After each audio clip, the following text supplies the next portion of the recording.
Marky Billson here. Yeah, you heard the spot for Asian House. They're open for lunch right now. Go down there, Chef's West Market, on your way to Jonesboro from Johnson City to Johnson City from Jonesboro on West Market, 11E 321 right there. Off of Leisure Lane, mile down from the State of Franklin West Market intersection. That's really the new main intersection. Don't get me Fountain Square. That's the new Johnson City. I hate this. That's the face of Johnson City. Oh, look, a 4-lane strip. There's an old doctor's office that looks like it's an Indian restaurant that used to be a Long John Silver's. Look at that. That's the new face of Johnson City. There you go. All right. Brazilian Steakhouse. What do we know? Oh, look, we go a little bit farther. It's an Aldi's. Wonderful. Yes, I don't think Pittsburgh and San Francisco are really in any fear of losing their. We have a better face right there. Okay, there still is Kate Upton or something. All right, now then, talk to you a little bit about. I was going to talk about two college football teams from Tennessee: Vanderbilt and the Vols. A lot of V's going around. Jordan Rodgers used to play QB for the Commodores, and he has something to say. He's now a TV analyst and he was recently quoted as saying that Vanderbilt uses academics as a crutch, and hence they don't win in football. You think?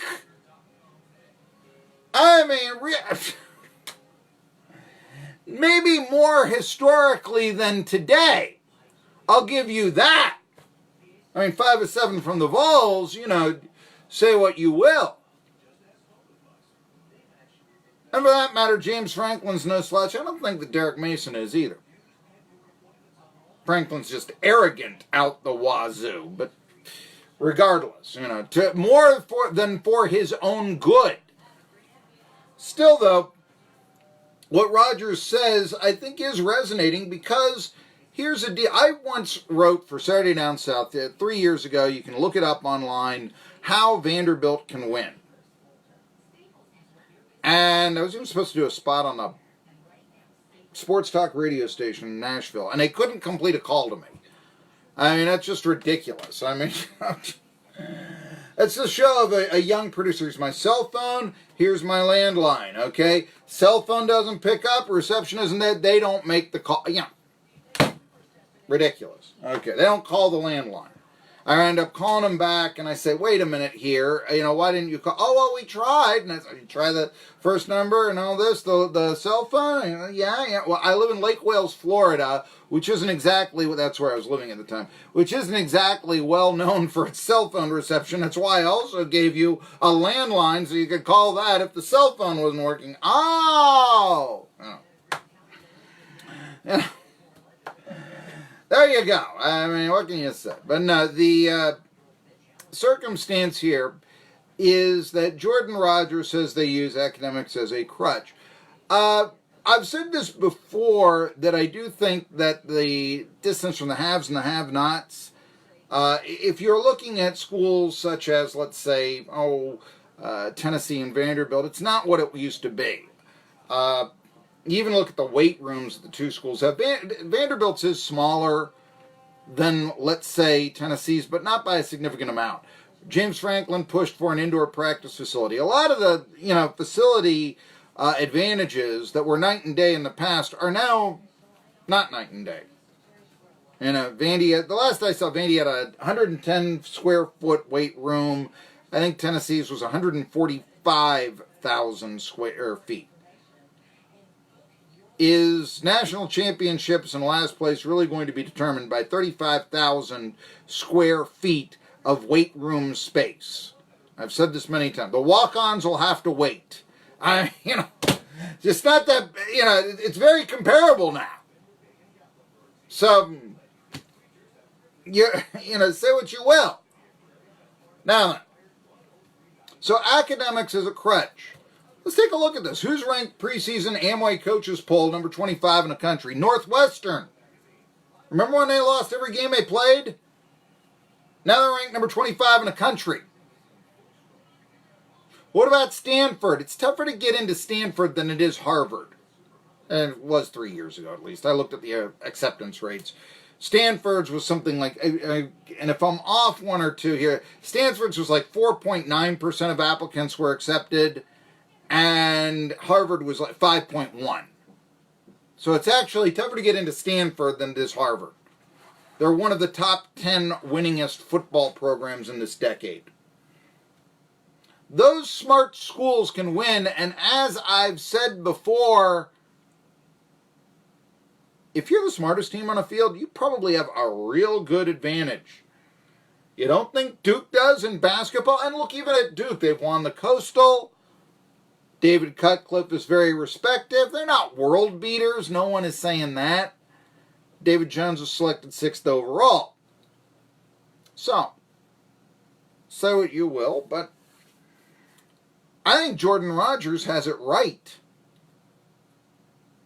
That being said, that crutch that the Commodores may have used in the past is not as prevalent as it once was.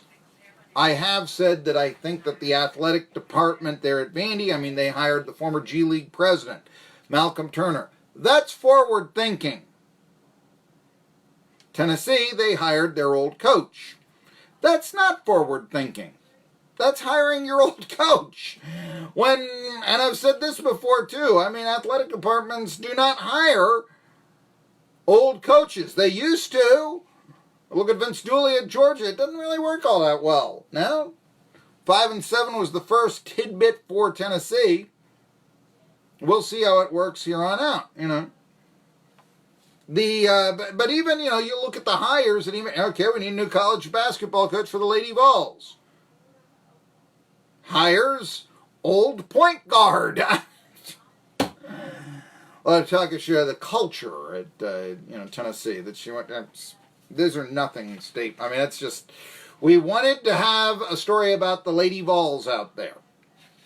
That's what that's about.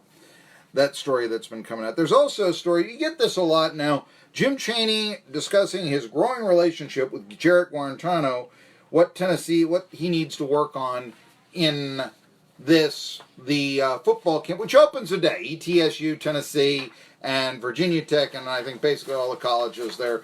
August practices open up. Why not? It's the second day of August, and the football season begins at the end of it. So,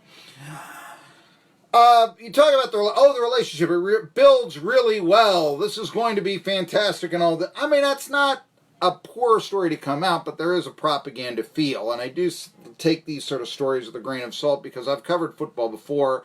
I have been to football practices where the football player, the wide receiver, let's say, says to me at the start of practice, we're all close-knit. It's like a family here. And before that practice is through, he has quit the team. I have actually been to football practices where that has happened. It's less likely to happen in the SEC. I do get that. However, that means that I take about the growing and wonderful relationship that Chaney has with Guarantano. I take that with a grain of salt. Instead, I want to look between the lines. Chaney's had success with a lot of quarterbacks. And he's had some Tyler Brays, too.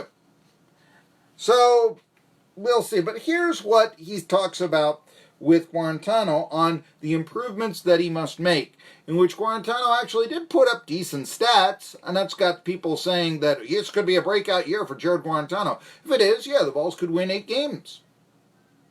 If it isn't, if he still is dink and dunk and my stats will look pretty this way, then the Vols won't win so much. Here's the strategy for the Guarantano improvement for the 8-victory season instead of the 5 or 6 victory season.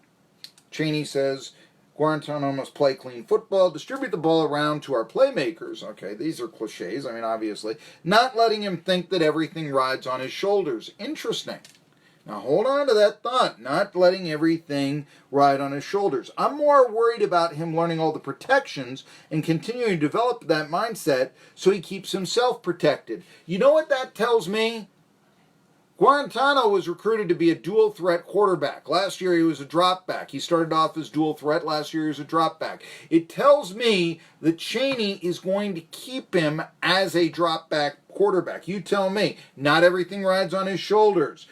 Learning all the protections and continue to develop in that mindset so he keeps himself protected. That's the big question. What Jarrett Guarantano's style of play we're going to see. That seemed to indicate to me drop back passer. And I got to tell you, I think that's the way to go. I don't think you can scramble your way to a title, and developing as a passer, becoming a better quarterback, well, it's not coming by tucking the ball under your wing and certainly tearing up your knee like Jerry Colquitt did, 25 years ago. I'm Marky Billson. When we come back, baseball and football talk to continue.